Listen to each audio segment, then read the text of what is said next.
Scarabs, they've come down in price, but are they still worth taking in your Necron armies? That's coming right up. Welcome back, great to have you here. If this is your first time here, here's what's up. If you want to improve your wargaming, make your tabletop battles more epic, and give your wargaming budget more power, then just smash the subscribe button below and ding the bell. That way, you won't miss anything.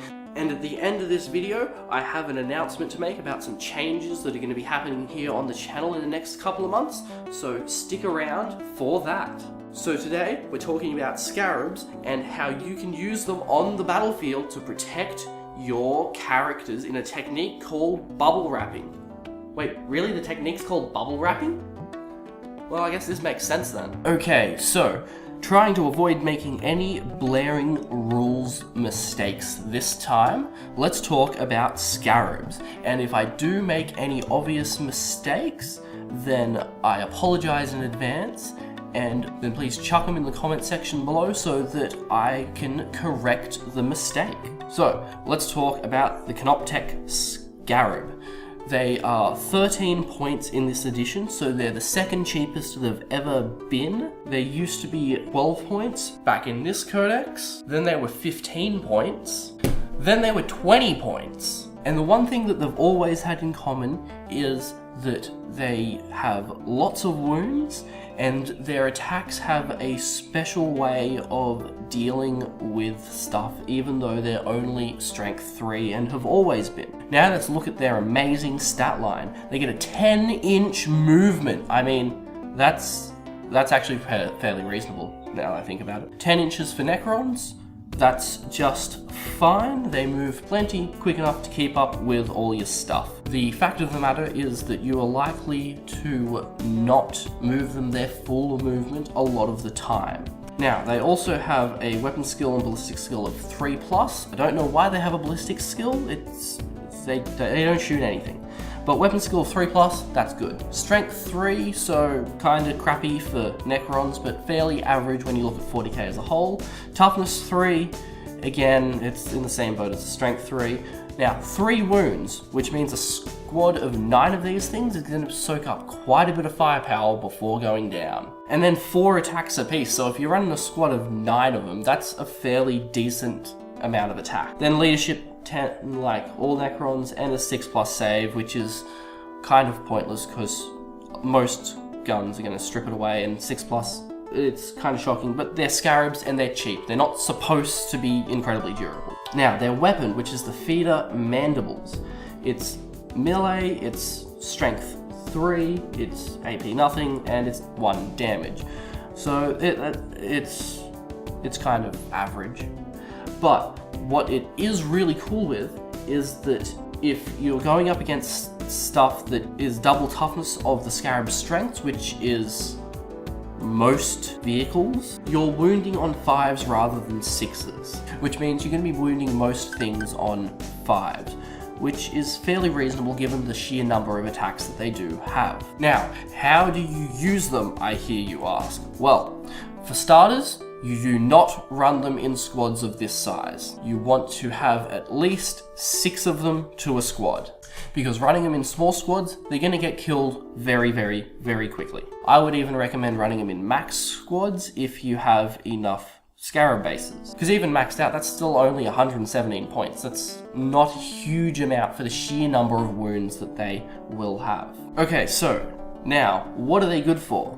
Basically, their role in any army is as a sacrificial unit primarily, and then after that, they're a distraction. So the way that they're used as a sacrificial unit is in a strategy called bubble wrapping, where effectively we get our Scarabs, say here's a unit of 9 of them, a maxed out unit, and we take our characters, either Overlords, Lords, Satan.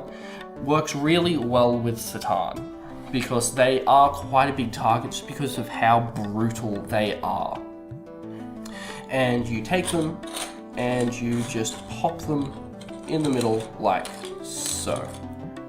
Now, when you are arranging how you have your scarabs deployed around the thing that you're bubble wrapping, you need to keep in mind a couple of things. First of all, where your enemy is most likely to be coming from, and secondly, the sheer amount of shots that they're likely to unload, because the strength of the weapons they're firing is not going to matter that much, because most weapons, once they hit, they're likely to wound against them just because they are only toughness 3. So in this situation, I would want to put the scarabs around it weighted towards the front, but still some at the back, because if they get behind you, they can bypass your bubble wrap and it defeats the purpose of it. So that would be a fairly effective bubble wrap. And you could even get a second unit of 9 just to flesh it out further, because they are a very cheap way to protect your characters. Now, because they do have such a high number of attacks, and they are hitting on 3+, which is fairly reasonable, the fact that they're always wounding on 5s, unless it would be better, means they are fairly reasonable at knocking a few wounds off of transports. Now, I wouldn't recommend using them up against, say, land raiders, just because that 2+ save is going to present issues. Against stuff with lighter saves, they are very effective at dealing wounds against vehicles, because of that wound on 5+, for the sheer number of attacks they get. I mean, a squad of 9 of them, you're getting 36 attacks. Because of the sheer number of attacks, you're likely to have 2 or 3 wounds go through. 2 or 3 wounds a turn, and that can be quite devastating. Especially against stuff like rhinos, because they are at 11 wounds. It means that once they start taking wounds, they're going to start slowing down and defeating the purpose of the rhino. And because of the sheer number of bases against things like rhinos, you could easily wrap the scarabs around it, trapping it in place and effectively immobilizing it, which can be very, very effective, especially given that they are 10-inch move. So early game, you take your 3 or 4 maxed out squads of scarabs, run them straight up the table, and start tying up your opponent's transports, because then your opponent will have a hard time getting their transports to where they need to be, effectively nullifying the transport and potentially reducing the number of turns that the occupants have on the table. And then while you scarabs are tying up your opponent's transports, you could use your warriors or some destroyers or other stuff to start taking out some of their other targets that are also on the table. So I also mentioned that you can use scarabs as a nice distraction. And the way that you use them as a distraction is that you push them straight towards your enemy, similar about how you would tie up your opponent's vehicles. But rather than just going for their vehicles, or if they don't have any transports or vehicles for you to tie up, because they are closer, you can exploit a psychological failing that most people have, where they're going to want to attack the thing that's closest because they perceive it as the greatest threat. Is this the best way to use them? Not really. The best way to use them, in my opinion, is to use them to bubble wrap stuff that you don't want your opponent to be targeting, such as your characters, and to tie up opponents' transports. Those are the best ways. But if you're finding yourself in like a tournament situation where you have to write a list to deal with lots of stuff, your scarabs are still a very good choice to take, because you can use them to bubble wrap your characters, to slow down your opponent's transport. And if you're using them to slow down your opponent's transports, in the event that your opponent doesn't have a huge number or any transports, you can use them as a distraction just by running them towards your opponent and having your opponent have to deal with them for a turn, rather than shooting at your more important things such as your troops or your destroyers or any of those other things. So to recap, scarabs are very good at bubble wrapping characters like this, and when you are setting out how you bubble wrap your characters, you do need to keep in mind where your opponent is going to be coming from, and you're going to want to weight the number of scarabs in that direction. You can also use your scarabs to effectively immobilize transports by wrapping them around the transport, making it very difficult for it to move, which works brilliantly in the case of Space Marine rhinos, won't work as effectively against stuff that has the fly rule because it can just fly over your scarab. You're going to also use your scarabs as a distraction by exploiting a psychological failing where your opponent will shoot at whatever is closest because they perceive it as the biggest threat. However, this is not foolproof and should be only used in the event that the other two tactics are not viable in that situation. So those are the tactics that I use for my scarabs on the tabletop, and they work fairly effectively, provided that you keep in mind the fundamental principles of not only bubble wrapping, but how to exploit your opponent's failings. And basically, as long as you weight the distribution of your scarabs towards the direction your opponent is coming from, you're going to be fine most of the time. It's unlikely that they'll wipe out enough to get through to your character and still be able to do a significant amount of damage. One other thing that I forgot to mention is that chucking a tomb spider in the back, or 3,